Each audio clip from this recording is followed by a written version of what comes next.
Shalom a todos, un saludo cordial, muchas bendiciones. Hoy quiero hablarles acerca del desarrollo de la Cábala en el siglo XV, específicamente en Italia. Italia fue uno de los lugares, uno de los territorios donde se desarrolló un tipo de Cábala distintivo con la influencia de ciertos cabalistas, específicamente Rabí Abraham Abulafia y literatura relacionada con la magia. De ahí es que, como sabemos, en la época del Renacimiento, pues Italia es cuna de grandes textos de alquimia, de magia, del tema esotérico. Y tenemos que en Italia pues hay una tradición cabalística muy fuerte, muy arraigada, muy distintiva, de grandes eruditos. De hecho, la presencia judía en Roma va pues desde hace más de 2000 años. Hay indicios incluso que desde la época del Salomón, desde la época del Segundo Templo al Seguro. Entonces tenemos una presencia judía continua en Roma desde mucho tiempo. Y en cuanto a la influencia de la Kabbalah en el Renacimiento, es lo que quiero hablar hoy, específicamente de dos figuras muy importantes. Una es de un judío que se convirtió al cristianismo y desarrolló toda una carrera, yo diría, y los eruditos, los académicos están de acuerdo que es una carrera exitosa en el mundo de los pensadores eclesiásticos. Se trata de, bueno, lleva muchos nombres realmente. Quizás su nombre real en hebreo es Samuel ibn Farash y se le conoce como Flavius Mitriades o Flavius Mitridates. Lo conocen también como Moncada, lo conocen también, bueno, bajo diferentes nombres, cinco o seis diferentes nombres, como los místicos, los alquimistas de esas épocas, le gustaba darse a conocer bajo diferentes títulos, como de alguna manera ocultando su verdadera identidad o su verdadero nombre, que nadie conociese su verdadero nombre, y así dar un poco esa aura de misticismo, de misterio, quién es esta persona, la gente quiere conocer. Pero bueno, es más conocido como Flavius Mitriades o Flavius Mitridates. ¿Y por qué es famosa esta persona?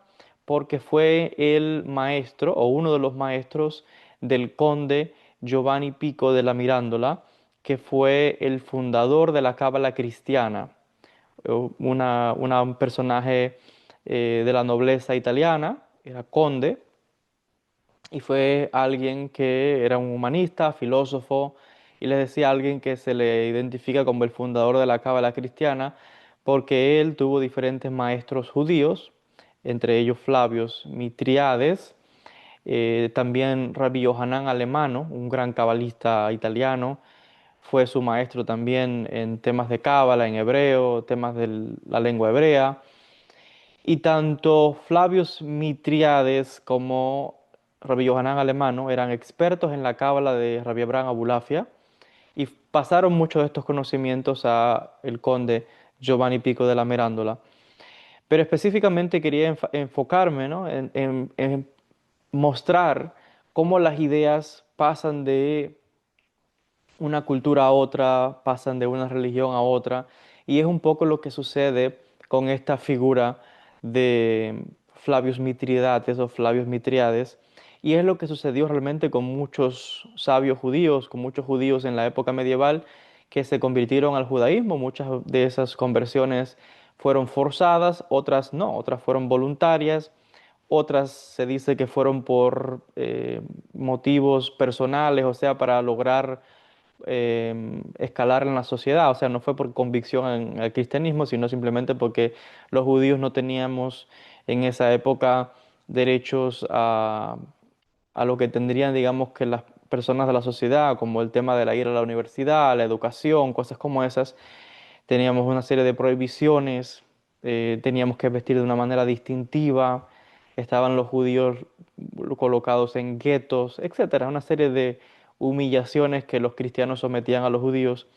Y muchos judíos, buscando la manera de escalar en la sociedad, pues se convertían al cristianismo, como les digo, no por creencia, sino como manera de tener sus derechos como todo ciudadano de los diferentes países, en este caso en Italia. En el caso de Flavius Mitriades, sucede de que lo que sabemos de él como aquel que fuertemente está detrás, ¿no?, de ese origen de lo que llaman la cábala cristiana, que realmente no existe tal cosa como cábala cristiana. Cábala es una sola, es la cábala judía, la cábala hebrea.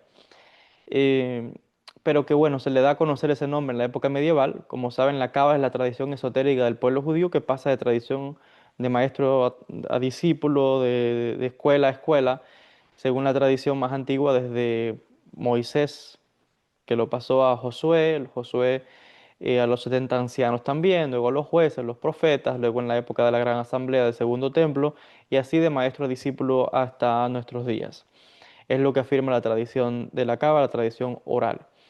En cuanto a este Flavio Mitriades y el desarrollo de la Cábala en Italia, o específicamente el desarrollo de la cábala cristiana, porque este es otro tema. La cábala como tal tiene una raíz un poco más fuerte, quizás desde el siglo X, hacia el año 950, algo así aproximadamente, donde hay una tradición oral que afirma que un tal Rabí Aarón de Bagdad, viniendo desde Babilonia, pues es el que lleva los conocimientos secretos de la Kabbalah a Italia y allí pues los transmite a la familia Calonimus y la familia Calonimus luego se van a trasladar a Alemania, a la zona, am, en inglés lo llama Rhineland, no sé cómo sería en español, como la zona del Rino tal vez.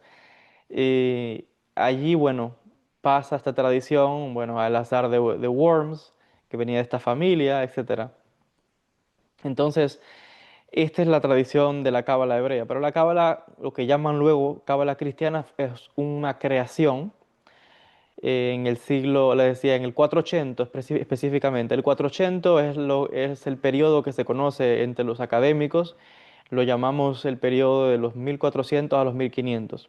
Es un periodo muy importante porque es hacia los 1420, 420, 425 es cuando se empieza a desarrollar el famoso Renacimiento, es cuando hay una explosión grande de los humanistas, pintores, artistas, filósofos, hay un interés por todo lo que es antiguo, hay un interés por la filosofía griega, hay un interés por la cábala, hay un interés por la filosofía de Pitágoras, las enseñanzas místicas de Pitágoras, etcétera. Y en todo este contexto, pues bueno, hay una figura, un judío, que es llamado Nisim Abu al-Faraj.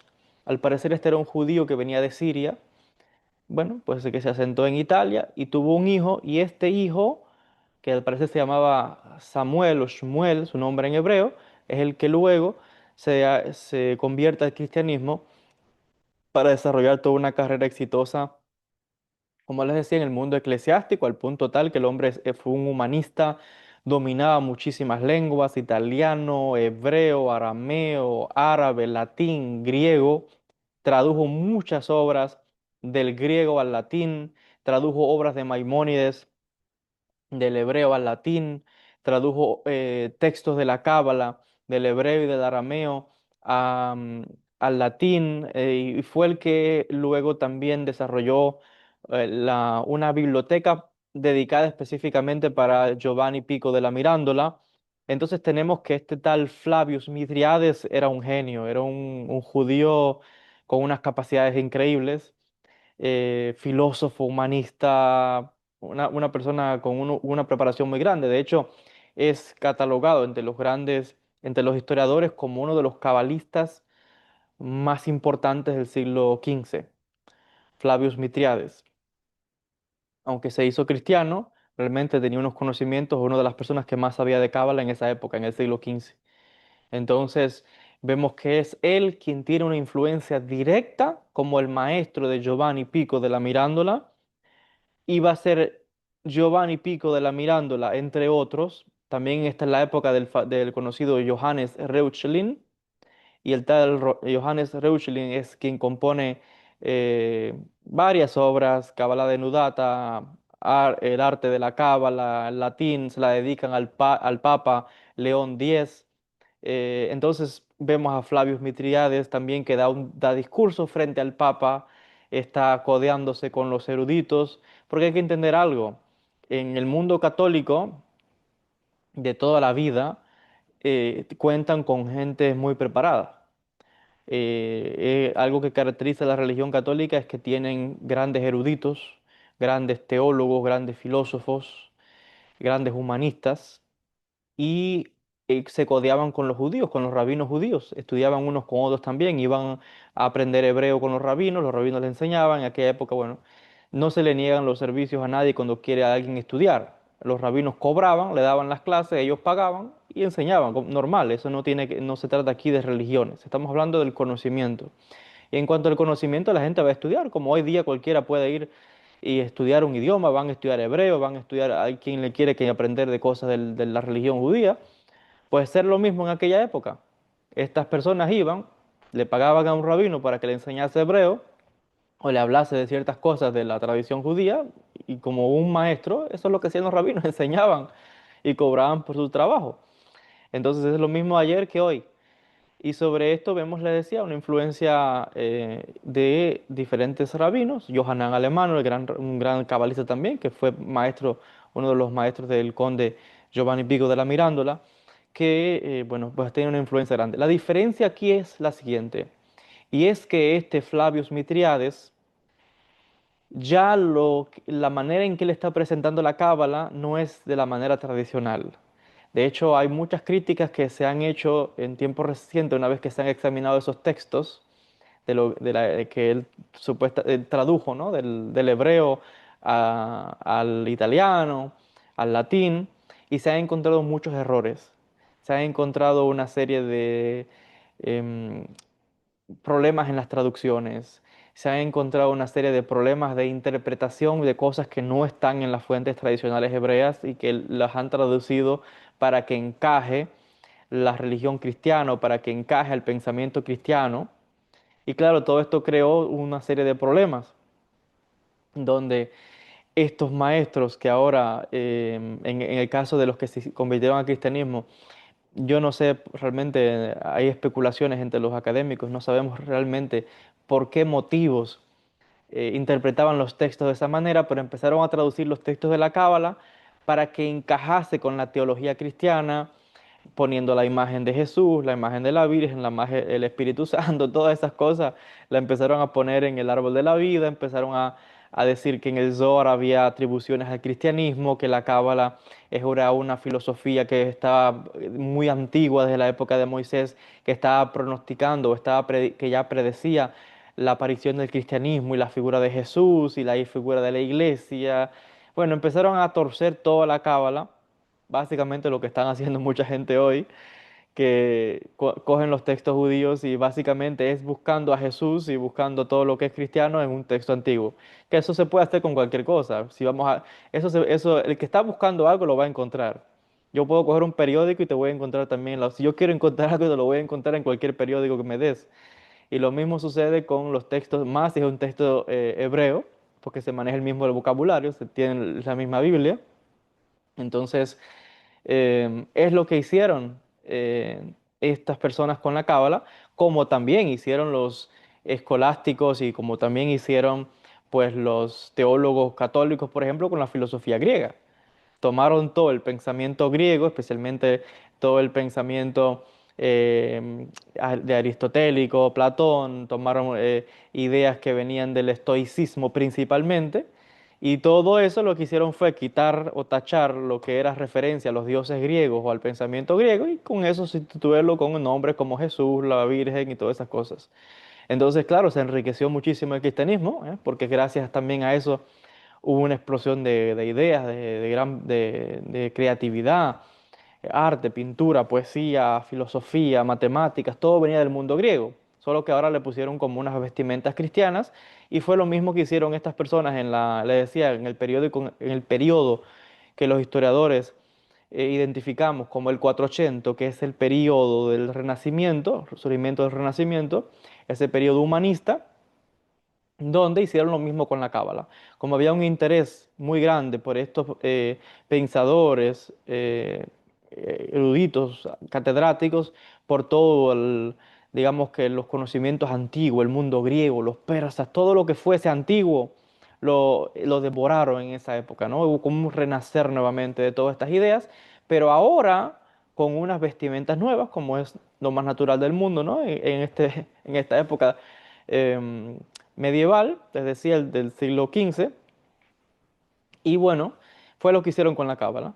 Tomaron la cábala, buscaron ahí cómo cambiar, básicamente en otras palabras, torcer, pero bueno, tomaron todo eso, lo cambiaron y lo ajustaron, bueno, a la religión cristiana, al pensamiento cristiano, a todo esto, ¿no? Que otra vez, vuelvo a decir, esto es un fenómeno que se ha dado en todas las tradiciones. Si vamos a los musulmanes, igual. Los musulmanes hicieron lo mismo, por ejemplo, con la filosofía griega. Tomaron a Aristóteles, Platón, todas estas ideas y las reinterpretaron para que se ajustase al pensamiento islámico, a la religión islámica, al punto tal que los musulmanes declararon a Sócrates, a Aristóteles, a Platón como profetas.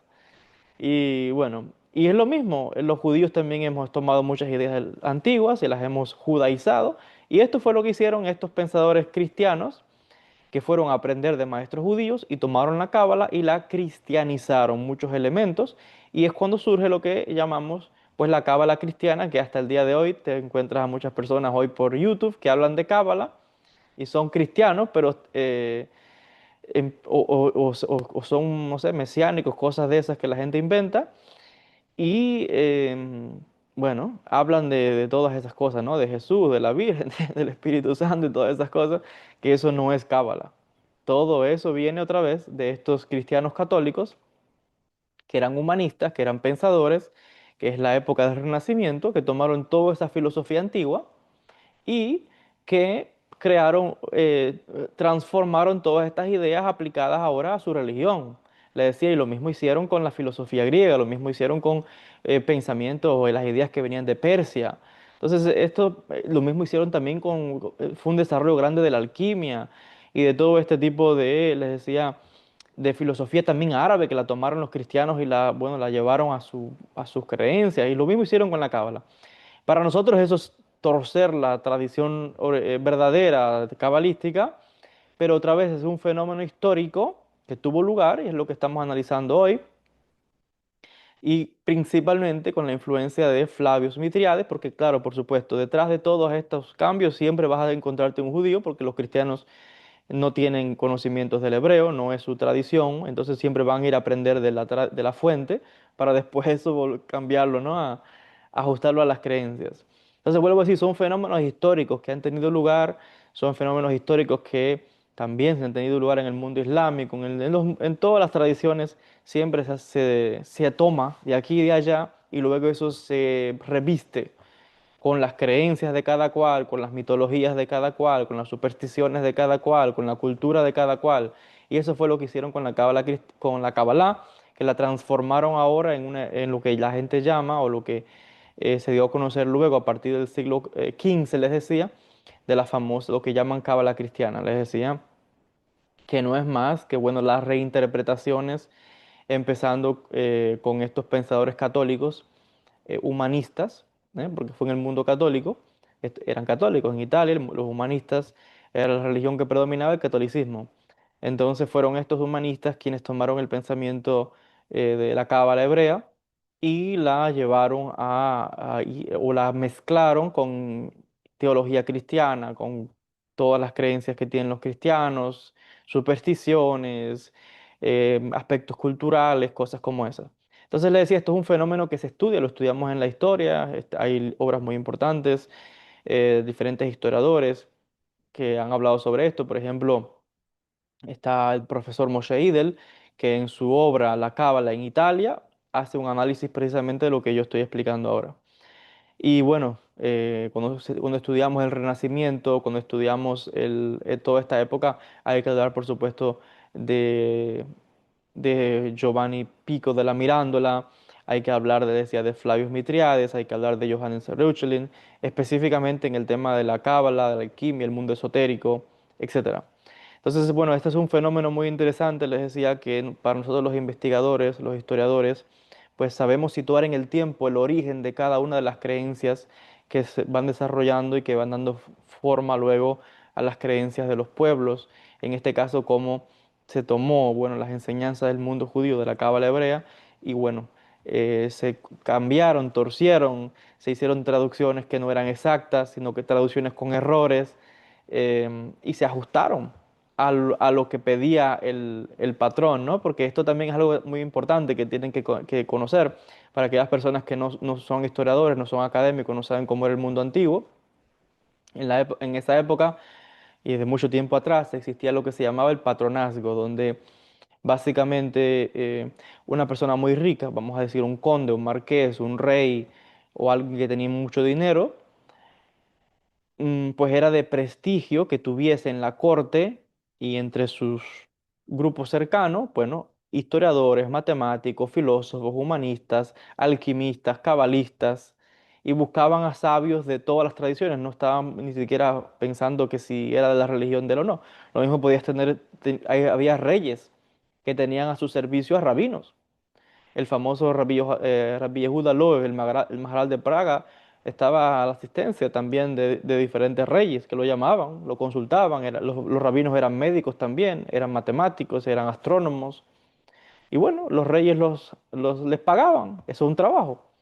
Y venían por los conocimientos. Entonces lo mismo era con la nobleza, los condes, los marqueses, todas estas personas tenían en su círculo cercano pues a estos pensadores. Y esto fue lo que hizo Giovanni Pico de la Mirandola, que era un conde, una persona de la nobleza, y bueno, reunió cerca de él a diferentes pensadores, entre ellos a rabinos judíos, entre otros a judíos que se convirtieron luego y que eran también genios porque sabían todos esos idiomas, conocían todo, pero que ahora tenían un interés. ¿Y cuál era el interés? Dos aspectos importantes acá. Uno, primer interés es el interés del que está pagando, que es en el caso de Giovanni, el que paga, como uno puede pagar a un rey y como pagaban ellos. Y si a ti te encargan un trabajo, tú tienes que hacer el trabajo que te pidieron. Si te pidieron que traduzcas porciones del Zohar, del arameo, al latín o al italiano, tú lo haces, te están pagando por ello. Eso es un trabajo. Y fue lo que hicieron muchos de estos eruditos en aquella época, muchos rabinos.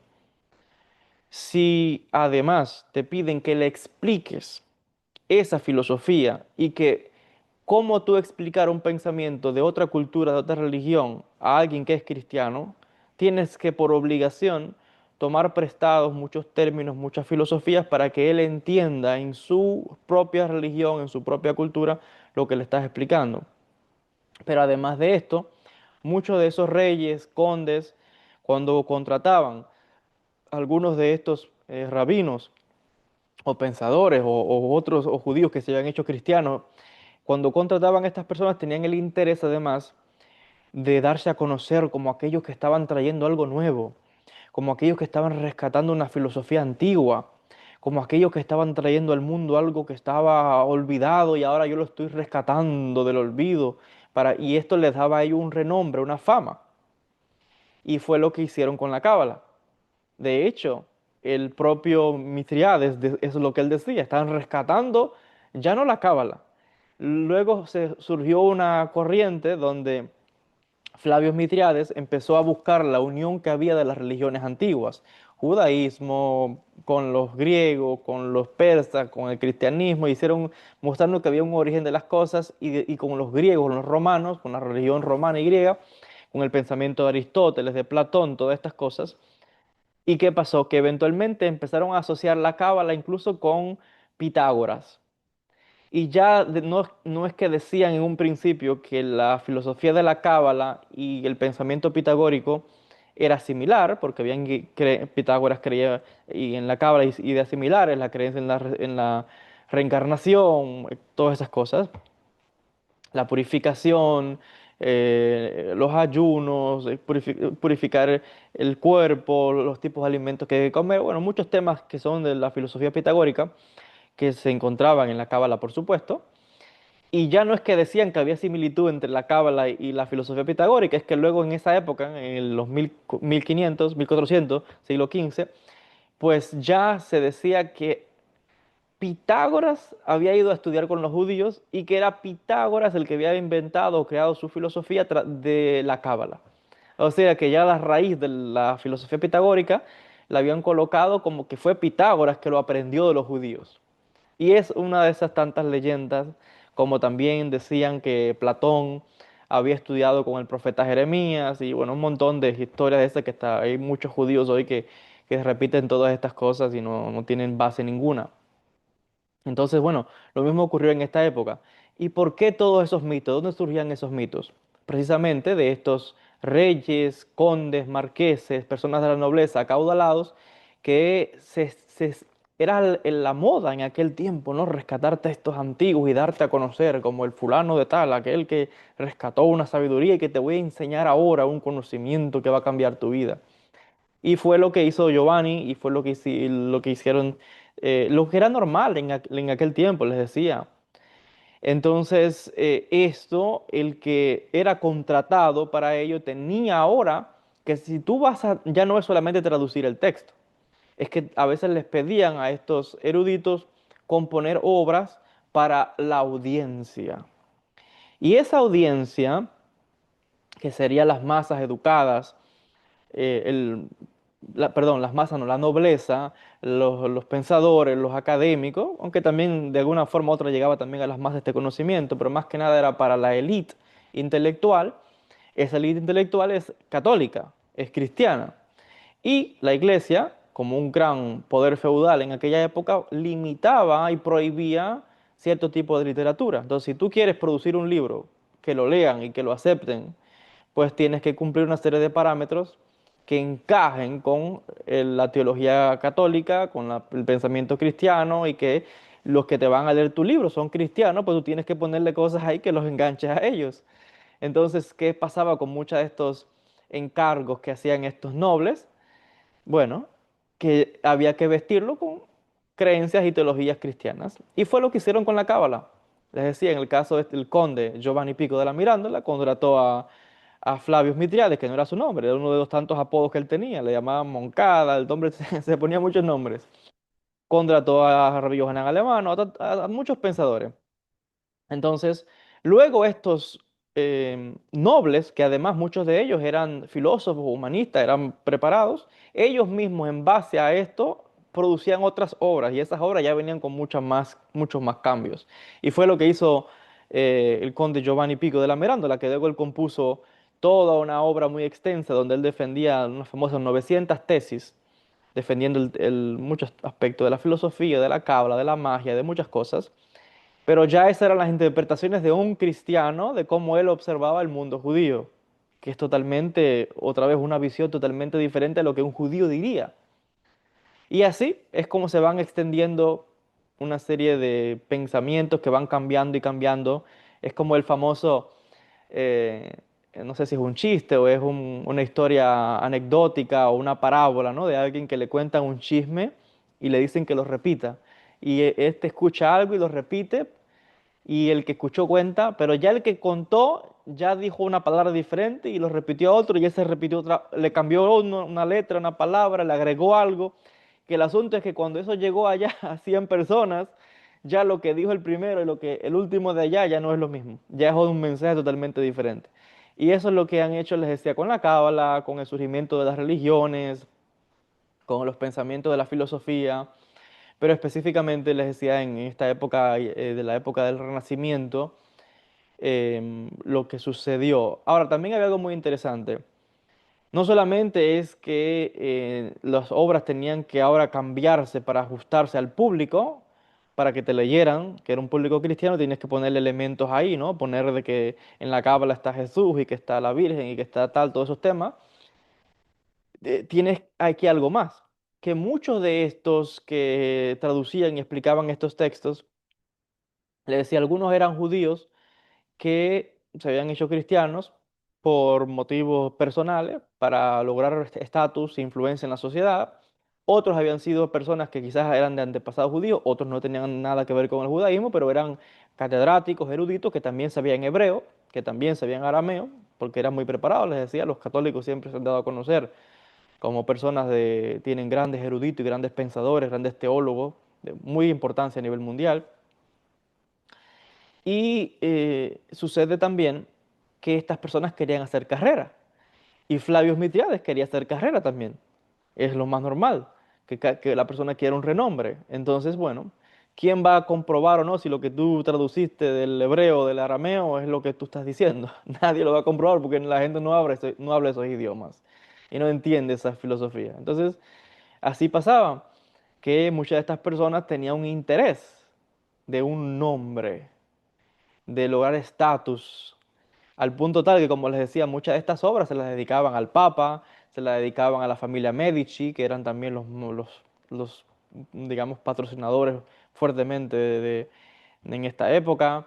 Se la dedicaban a la gente noble, a gente con dinero. Y esta es una manera de lograr estatus en la sociedad. De hecho, muchas de estas personas que pagaban a estos traductores, pues se los llevaban a vivir a su casa, como Giovanni Pico de la Miranda se llevó a vivir a su casa a Flavio Mitriades. Y así pasaba con estos humanistas, cuando vemos también todo, les decía, esto, si vamos a la historia, cualquier persona que sepa de la historia antigua, o que sea un académico que me esté viendo, sabe lo que estoy explicando. Esto va desde la época antigua, desde la época de Grecia, Roma, así es como se hacía. Siempre se buscaba un mentor y siempre se buscaba también alguien rico que pagase para que alguien se dedicase a la poesía, a las ciencias, a las matemáticas, buscaba alguien que te financiara tus estudios o tus investigaciones o tus libros. Se hacía antes y se sigue haciendo hoy, les decía, pero era mucho más popular en esa época. Y bueno, fue lo que pasó, les decía, con el surgimiento, con estas figuras, con Flavio Mitriades, pero realmente este hombre sí sabía de Cábala. Flavio Mitriades. Era un judío con una preparación muy, muy grande, con unos conocimientos de idiomas muy, muy importantes. De hecho, le digo, los historiadores lo catalogan como uno de los que más sabía de Cábala en el siglo XV. Claro, la cábala que se conocía en el siglo XV, porque ahí luego se dio a conocer un tipo de cábala que no se sabía. Por ejemplo, la cábala de Safed es una cábala posterior, que se desarrolla con Revisa Gluria. Nadie más conocía eso. Él dice claramente que es una revelación nueva, que viene del profeta Elías. Y así, los diferentes sistemas cabalísticos. Pero vemos cómo tomaron incluso las obras de Abulafia y la llevaron al mundo cristiano. Y por eso es que hay mucho interés entre los humanistas cristianos por Abulafia.